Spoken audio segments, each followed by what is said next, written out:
Baik, perkenalkan Romo, kami dari Universitas Ciputra ingin bertanya kepada Romo. Izin untuk merekam suara ya Romo, untuk bukti dan akan dijadikan sebuah video.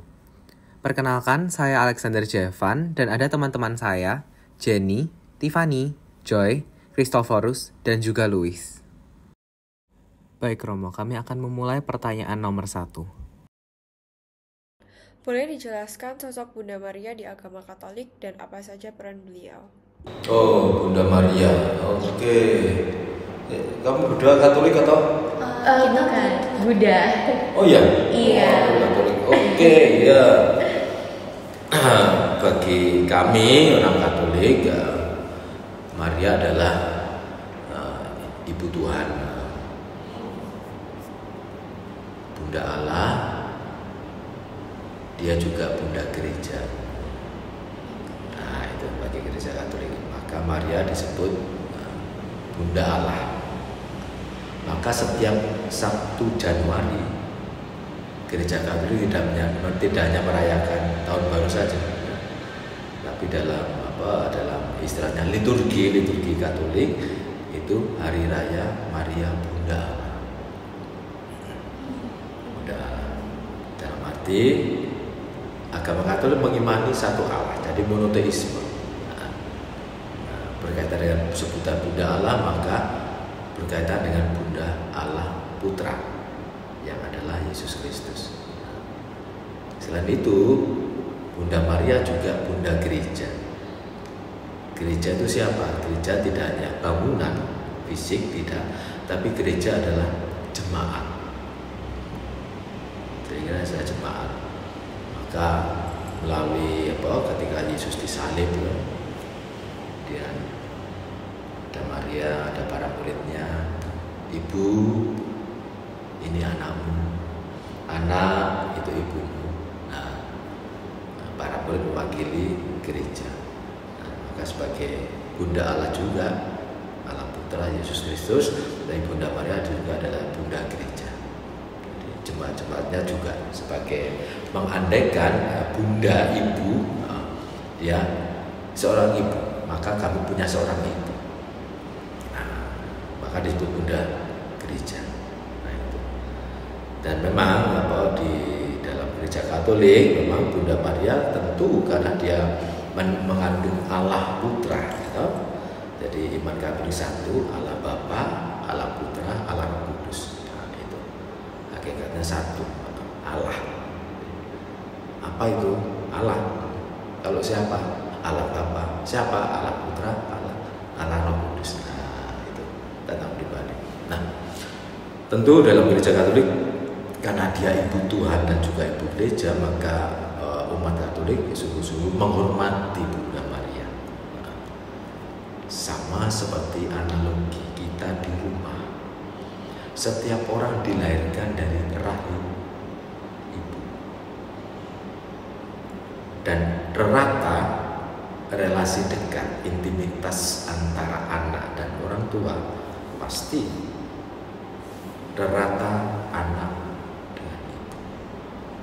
Tak bisa dipungkiri karena itu kodrati. Nah, itu. Maka karena itu umat Katolik amat sangat menghormati itu. Jadi tidak menyembah Maria, tidak, tapi menghormati. Mengapa? Karena dia seorang ibu. Ibu Tuhanku, tetapi itu ibuku, ibu kami. Nah, seperti itu. Jadi kalau dikatakan istimewa ya nggak tahu lah istilah yang benar apa itu, tapi Gereja Katolik menghormati karena dia seorang ibu. Sama seperti kita anak pasti menghormati orang tua. Dan itu ada dalam 10 perintah Allah itu, perintah yang keempat itu hormatilah orang tua, seperti itu. Jadi analogi itu. Jadi Bunda Maria, Bunda Allah, Bunda Gereja, maka disitulah kami sebagai anak-anaknya juga harus dekat dengan sosok. Minta tolong apapun, rata-rata kita siapa, papa atau mama? Mama. Iya, rata-rata memang, jadi itu yang dilihat oleh Gereja Katolik. Dan dia kita umat Katolik punya seorang sosok, seorang ibu seperti itu. Kita menghormati ibu sama seperti kita menghormati orang tua kita, ibu kita, mama kita, seperti itu. itu. Oke, untuk pertanyaan yang kedua, bagaimana Gereja Katolik ini membedakan penghormatan antara Bunda Maria yang disebut dengan hiperdulia dan penyembahan kepada Allah atau patria? Ya, jadi itu ada tingkatan-tingkatannya. Jadi Bunda Maria ada di situ, ada di situ. Jadi ada orang kudus, ada Bunda Maria, ada Allah. Kita menghormati. Jadi dalam Gereja Katolik ada yang tertinggi Allah, kemudian Bunda Maria datang, terus kemudian orang-orang kudus atau satu santa yang biasanya oleh orang Katolik nama mereka itu diambil ketika ada umat Katolik dibaptis. Harus memilih salah satu nama dari para kudus, santo atau santa. Santo condong ke laki-laki, santa ke perempuan. Santa Maria, Santo Yakobus, Santo Yohanes. Itu. Jadi O belakangnya condong ke laki-laki. Kalau A itu ke perempuan. Seperti itu. Memang kita ada tingkatannya di situ, tapi yang paling tinggi adalah Allah. Mengapa Gereja Katolik ada itu? Dengan orang-orang kudus. Jadi orang-orang kudus adalah satu santa itu mereka sama seperti kita manusia hidup dalam lintasan sejarah. Dan Gereja Katolik meyakini bahwa Allah memberikan karunia kepada setiap orang, kelebihan, kebaikan, keutamaan. Dan Gereja Katolik mengangkat itu. Kendati rapuh, tapi ada yang utama pasti. Maka itu yang memang ada prosesnya. Kenapa seseorang disebut santo atau santa semacam itu, ada prosesnya panjang. Tidak melulu begitu, enggak. Harus ada mujizat yang terjadi. Jadi tidak sembarangan. Sehingga sebutan itu diberikan kepada entah santo atau santa seperti itu. Jadi kita menghormati itu. Jadi setiap orang Katolik punya santo santa yang dijadikan nama baptis. Dan biasanya dengan itu kita diminta untuk meniru. Kenapa aku memilih Maria? Kenapa aku memilih Yohanes? Kenapa aku memilih Yakobus? Bukan menyangkut soal estetika atau keren-kerenan itu, lebih enak didengar, enggak. Tapi teladan mereka apa? Itu yang harus aku ambil dan aku ikuti. Mengapa? Karena mereka pun satu santa itu juga ambil bagian dalam keutamaan Allah. Maka kita juga harus belajar dari satu santa. Tidak lepas tentu kita belajar dari siapa? Ya dari Bunda Maria, tentu juga dari siapa? Dari Tuhan Yesus Kristus. Karena mereka juga sumbernya dari sana, kekuatan mereka kan dari sana satu santa itu. Kenapa mereka rela mati menyerahkan nyawa? Tidak pikir panjang, aku mempertahankan iman. Imanku aku pertaruhkan. Pertahankan. Nyawa tidak ada harganya, tidak ada nilainya. Tapi iman harus dipertahankan. Maka satu santa ada para martir, sebutan para martir. Para martir itu mereka-mereka yang mencurahkan darahnya karena iman. Karena iman. Zaman dulu kan begitu itu. Terjadi begitu, kamu milih ikut kaisar atau ikut Yesus. Udah. Kalau ikut Yesus khususnya mati, ikut kaisar aman. Tinggal pilih dua pilihan dan pilihan lain. Maka yang bertahan itu yang harus mati, mencurahkan darah, martir. Disebut martir biasanya. Jadi mati karena demi imannya, iman kepada Tuhan. Seperti itu. Dari tingkatan-tingkatannya di situ. Jadi kita bisa minta tolong satu santa kita bisa minta tolong Bunda Maria, kita bisa minta tolong pada Tuhan sendiri. Jadi perantara tunggal dalam Gereja Katolik hanya Tuhan Yesus. Perantara tunggal. Karena kita berdoa melalui satu santa atau Bunda Maria, pasti kita juga akan mengarah ke Tuhan Yesus, tak bisa. Karena Tuhan Yesus bagi kami itu perwujudan nyata dari Allah. Maka kenapa Tuhan Yesus lahir yang dirayakan Natal? Itu cara Allah mencintai manusia dengan bahasa manusia. Maka dia turun supaya omongannya seperti itu. Jadi perantara tunggal hanya Tuhan Yesus. Nah dalam gereja Katolik ada peribahasa atau apa itu, aku udah tahu sebutannya apa dalam bahasa Indonesia itu. Nah, per Mariam ad Yesus itu bahasa Latin, tapi Indonesianya melalui Maria menuju Yesus. Maka kita bisa minta tolong Bunda Maria, bisa minta tolong untuk Santo Santa kita, tapi mereka semuanya mengarah pada Tuhan Yesus sebagai pewujudan Allah, pewujudan nyata dari Allah atau siapa ya Tuhan Yesus itu. Seperti itu. Nah, itu penghormatan atau jadi tidak menyembah, tapi gereja Katolik menghormati. Kemudian ada patung dan sebagainya. Nah itu seringkali kan ditafsir orang Katolik menyembah berhala, patung tidak. Kita menghormati karena melalui sarana yang nampak kita terbantu.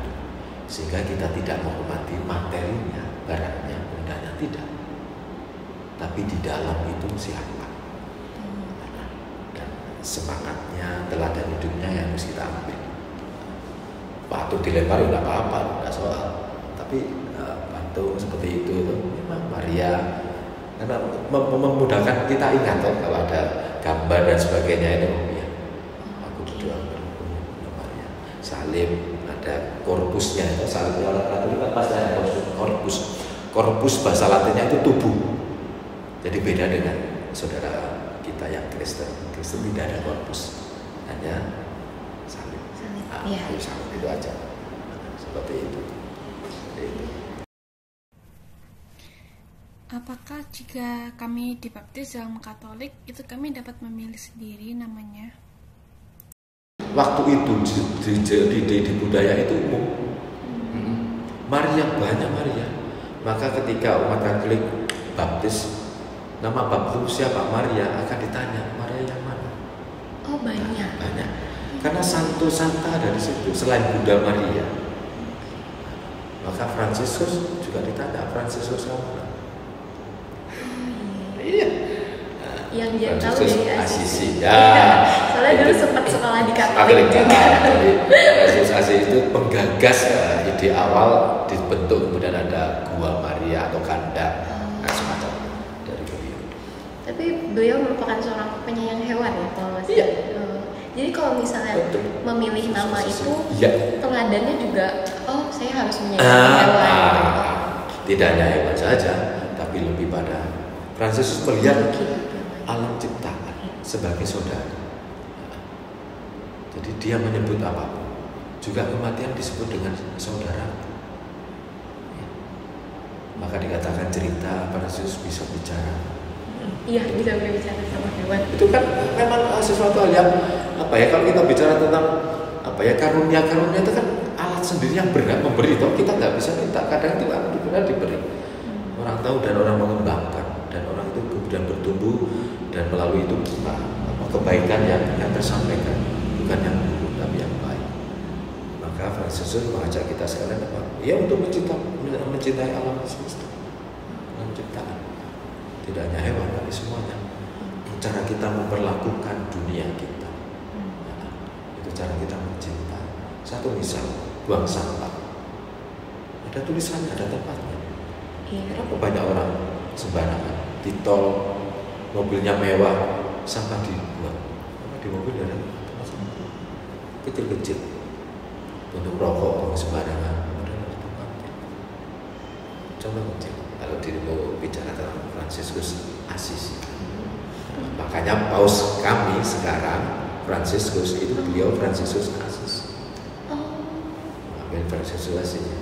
Paus sekarang Fransiskus. Paus Fransiskus. Iya. Itu seperti itu. Kalau boleh tahu, mengapa rosario dan devosi lainnya kepada Bunda Maria itu penting bagi spiritual umat Katolik, dan bentuk devosi ke Bunda Maria itu apa aja ya?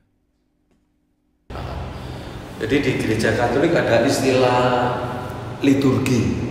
Jadi itu liturgi itu mau bicara tentang ini ibadat resmi gereja yang tidak bisa orang seenaknya, umat seenaknya. Umat dalam arti siapa? Tidak hanya umat jemaat, tetapi kami, para imam, para pastor, para romo, itu pun juga tidak bisa seenaknya mengubah. Misalkan misa, kalau kamu dulu pernah ngalami atau sekarang misa rumusnya begini, bukunya baku, misalnya ini, tidak bisa diubah. Bahkan romo pun juga bisa ada gerakan.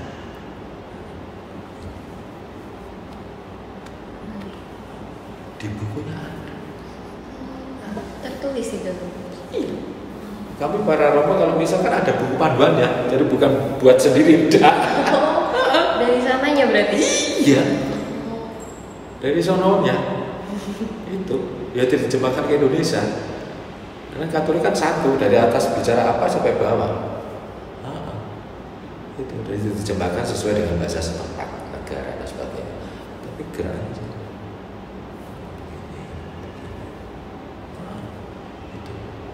Jadi semuanya ada ditata. Jadi liturgi itu yang resmi, tidak bisa seenaknya semua gue. Nah, devosi. Devosi itu sebenarnya kegiatan rohani pribadi. Nah, maka Gereja Katolik mempunyai beraneka macam devosi. Jadi ada devosi jalan salib. Nah, biasanya kami itu ketika kalau pernah mendengar masa prapaskah, sebelum Paskah, selama masa prapaskah 40 hari itu, setiap Jumat biasanya hampir di semua gereja itu ada ibadat jalan salib. Jalan salib itu salah satu bentuk devosi. Novena, ada novena Medali Masia, ada novena Santo siapa, Santa siapa, dan juga Rosario. Nah, bicara Rosario dalam Gereja Katolik ada 4 peristiwa. Jadi peristiwa gembira, jadi ada 5 butir. Peristiwa gembira. Kemudian peristiwa sedih ada 5 butir. Peristiwa terang ada 5 butir. Peristiwa mulia juga ada 5 butir. Nah, keempat peristiwa ini kalau kita pelajari sungguh, termasuk butir-butirannya dalam setiap, itu inti dari kitab suci. Satu misal peristiwa gembira. Yang pertama, Maria menerima kabar dari malaikat Gabriel, ada di kitab suci. Maria mengunjungi Elizabeth, saudarinya, ada di kitab suci. Yang ketiga, Yesus dilahirkan di Bethlehem, di kitab suci. Kemudian Yesus dipersembahkan di Bait Allah umur 8 tahun. Dan terakhir Yesus ditemukan di Bait Allah umur 12. Maria Yosef bingung, digaring, cari ke sana kemari, tanya ke sana saudara, tidak ada yang tahu.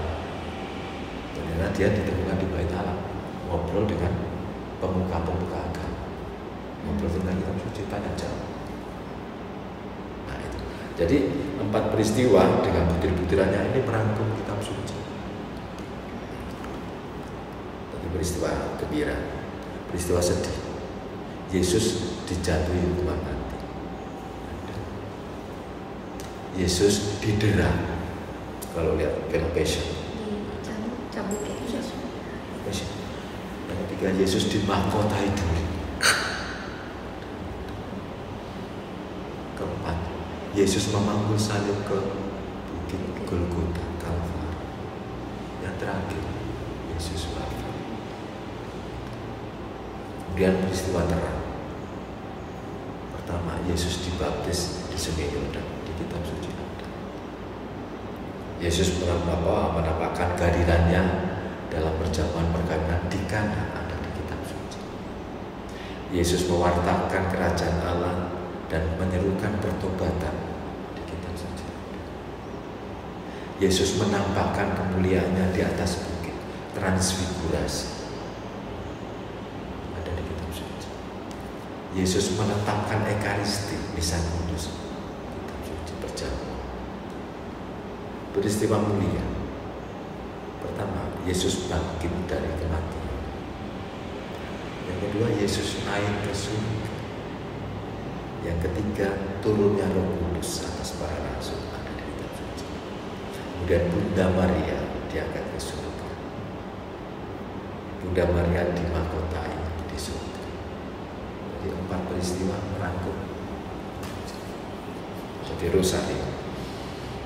Nah, menyangkut Rosario dalam bulan Mei dan Oktober, nah itu getol-getolnya umat Katolik itu banyak yang pergi ziarah ke Gua Maria.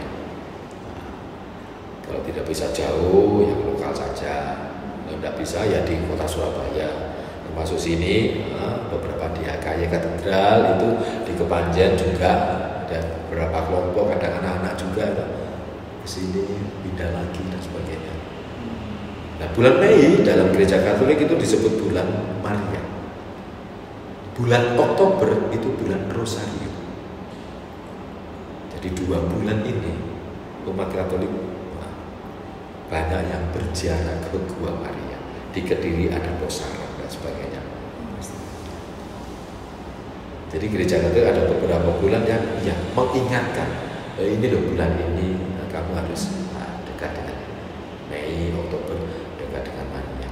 Siapa Maria? Dalam dia ibu dan sebagainya. Kamu anak, bagaimana anak terhadap ibu dan sebagainya. Seperti itu. Jadi devosi beraneka macam. Dan yang sejauh saya tahu, ya memang paling lama devosi Rosario. Satu-satu ya. 50-an ada yang 10 putih tirangkum, ada 10. Itu yang kalau orang Muslim itu tasbih. Iya, betul kalau. Itu. Terus di Buddha kan juga ada itu. Semacam itu ya. Ya itu. Artinya apa? Itu kan alat bantu gitu untuk mengingatkan kita supaya kita tidak lupa. Enggak bisa lupa ya, Romo.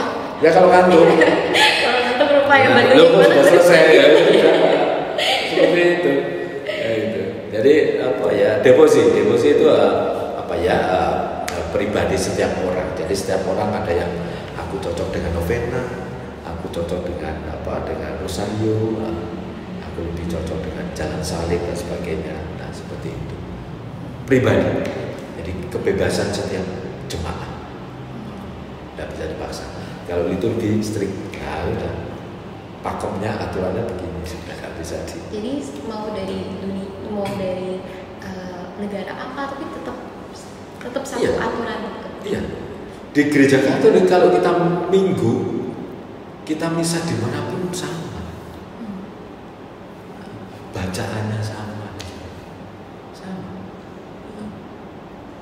Berarti yang berbeda cuma khotbahnya ya? Setiap romo itu berbeda. Setiap romo pasti berbeda itu. Karena kalau minggu kan ada 3 bacaan. Bahkan 4, termasuk yang dikatakan kalau minggu itu ada Mazmur Tanggapan. Namanya Mazmur Tanggapan, diambil dari kitab Mazmur. Jadi seminggu sebenarnya ada 4 sumber yang bisa dijadikan homili atau khotbah. Nah, bacaan pertama bisa, Mazmur bisa, bacaan kedua bisa, bacaan ini bisa. 4. Maka setiap orang beda-beda. Jangan bisa. Oke, untuk pertanyaan berikutnya, untuk tadi Romo menceritakan bahwa bulan Mei dan Oktober itu apakah mengaruh saat mengkhotbah yang dibawakan tentang Bunda Maria?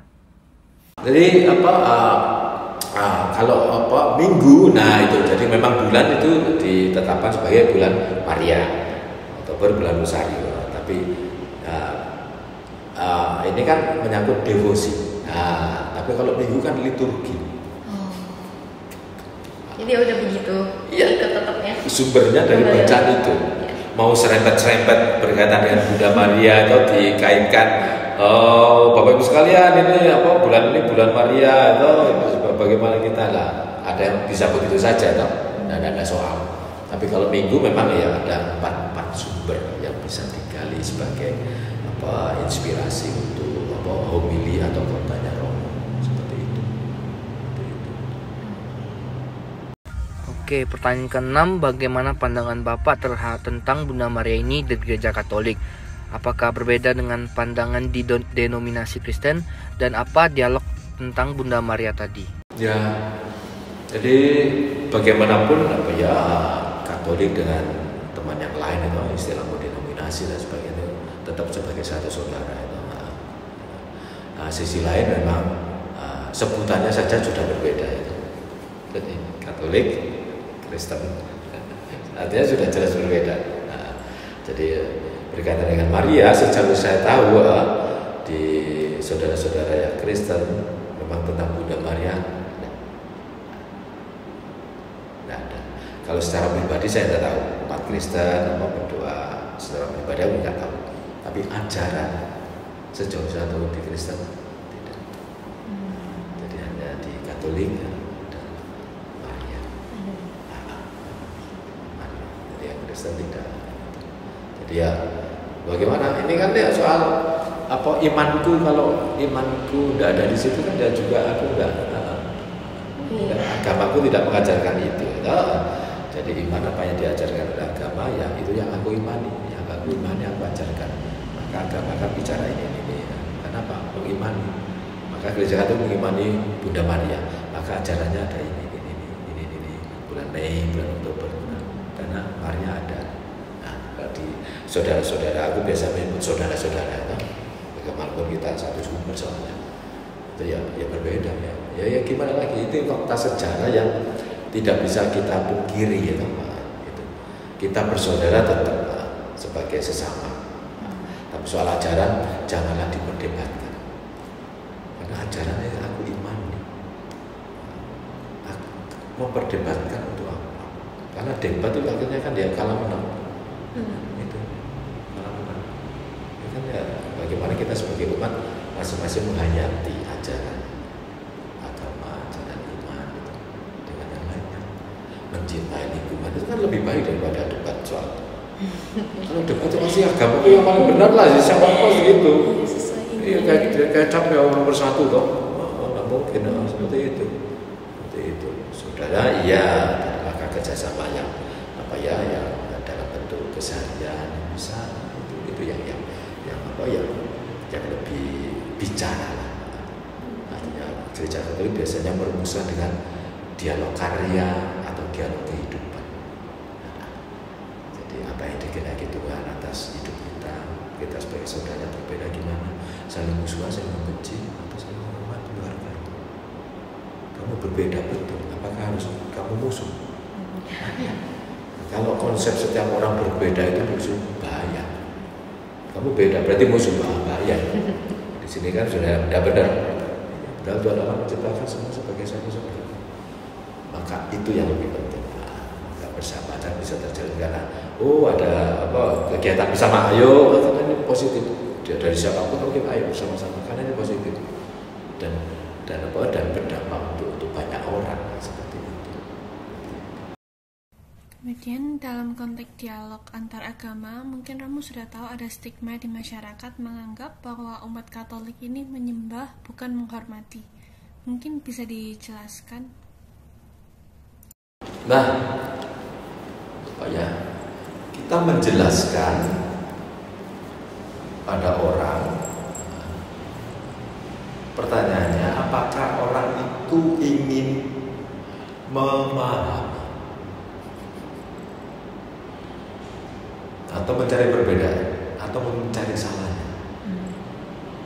Poinnya di situ. Buatku pribadi, istilah memahami adalah kamu menerima dari siapapun tentang hidupnya. Nah, dirimu harus kamu tanggalkan dulu. Jadi kamu harus dengar dari dia sampai Z.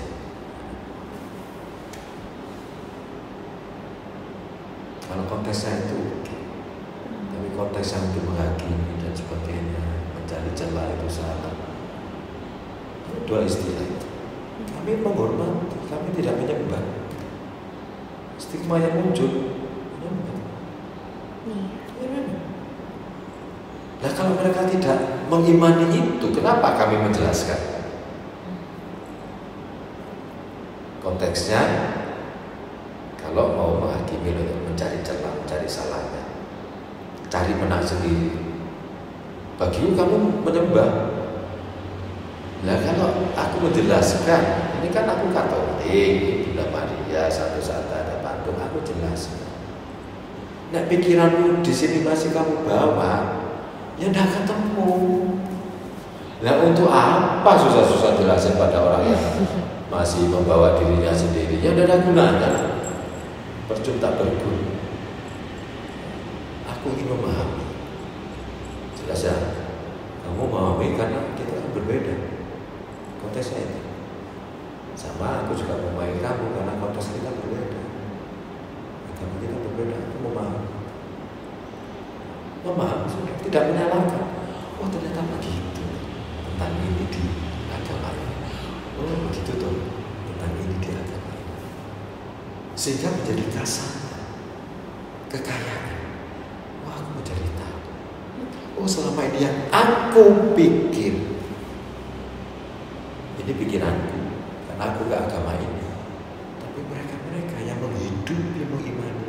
Tidak pakai istilah. Mereka menghormati. Batu menyembah. Kamu tidak ada di situ. Hidupmu tidak ada di situ. Rumahmu tidak di situ. Jadi selalu konteksnya apakah ini konteks dirimu mau memahami atau cari salah benar, mau menghakimi itu dulu. Artinya kamu tahu arti memahami. Ya, yos. Kalau kamu ingin dari aku memahami, lepaskan baju, tanggalkan dulu, dengarkan asal baca. Ngobrol dengan enak. Karena soal agama, soal iman ajaran tidak ada. Artinya apa ya? Diperdebatkan untuk apa? Hasilnya itu apa sih? Karena orang pasti agamaku istiqomah pasti, dan umat harus begitu. Bagiku Buddha istiqomah ya memang. Kristen Muslim ya istiqomah, Konghucu istiqomah, Katolik istiqomah bagiku. Aku tidak menyalahkan kamu, udah. Jadi aku menghormati kamu. Kita berbeda, kita berteman. Iya, kita berteman. Tentang itu kita berbeda, yang penting kita berteman. Kita berteman baik kan, tidak nyinggung soal itu. Agamamu ya agamamu, imanmu. Maka memahami ada di situ. Sehingga kasus-kasus kan beberapa pernah dengar itu di gerbek doa Rosario mahasiswa itu, di mana Tangsel, Tangerang Selatan, Banten. Itu kan semua doa Rosario mahasiswa atau bulan Maria. Doa Rosario berapa orang? Bagi sekitar situ kan ini macam apa sih? Rumah kota sempat di bagian seperti gereja. Padahal orang Muslim kalau ada istilahnya tahlilan atau arwah dan sebagainya doa, mereka yang di rumah. Sholatnya mereka di masjid dilanggar. Seperti itu. Ini kan cuma soal apa ya, salah pengertian dan sebagainya, dan mungkin dia tidak mengetahui. Seringkali teman-teman yang lainnya dalam arti Muslim terutama itu tidak tahu, terkadang nggak tahu bedanya Kristen sama Katolik.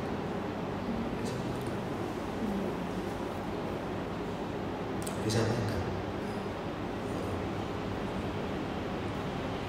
Kami tidak pernah apa ya, kami Katolik tidak pernah gembar-gembar macam-macam. Jadi apa ya?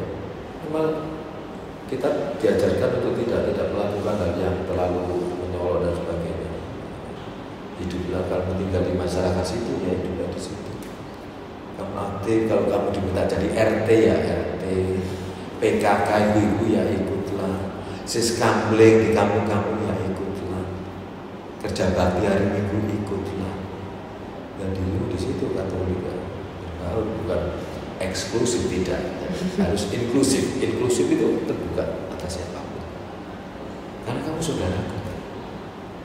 Jadi selalu konteksnya, konsepnya orang lain berbeda itu musuh atau saudara. Kalau di sini keliru ya sudah. kami biasanya diajarkan semua saudara berbeda ini. Oh, kadang satu rumah ada berbeda. Itu orang tuanya agamanya apa, anaknya bisa ini macam-macam. Apa yang tekan? Jadi memang kontesnya itu apakah di rumah memahami atau mau mengadili. Oke, sekali itu kan. Kalau memahami, ya minta tolong, dengarkan baik-baik, lepaskan dirimu sementara, bukan hatimu juga, bukan telinga. Karena pasti berbeda, kok jelas beda kok.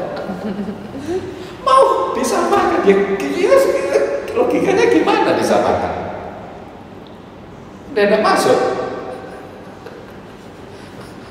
Ini rumahku ya, aku bicara ini. Nah, kamu tetanggaku, ya pasti kamu melihat dengan cara yang lain. Kalau mau memahami, oke, aku jelaskan ini. Oh gitu.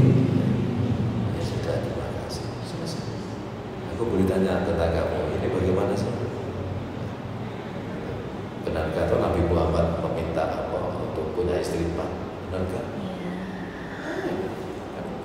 Kami kan juga harus mendengarkan apakah itu sungguh kitab suci yang mereka bicara itu. Oh ya sudah, ya sudah.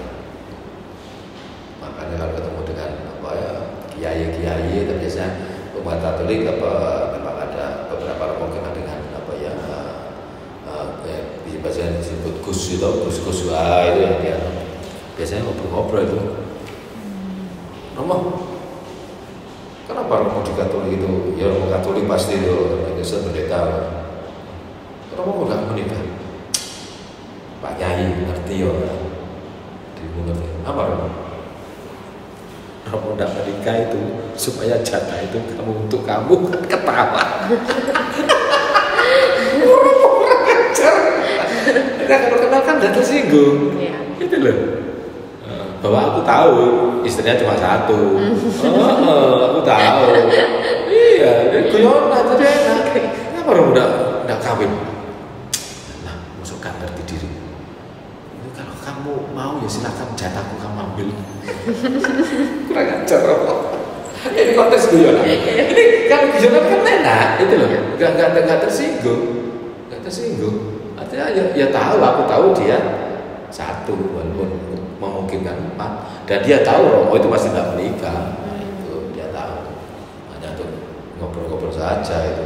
Itu guyonannya di situ kan membuat apa ya hidup menjadi enak, kok berbeda, tidak lagi yang apa menjadi hilang, sekat-sekat hilang karena kita kok ya sebagai saudara.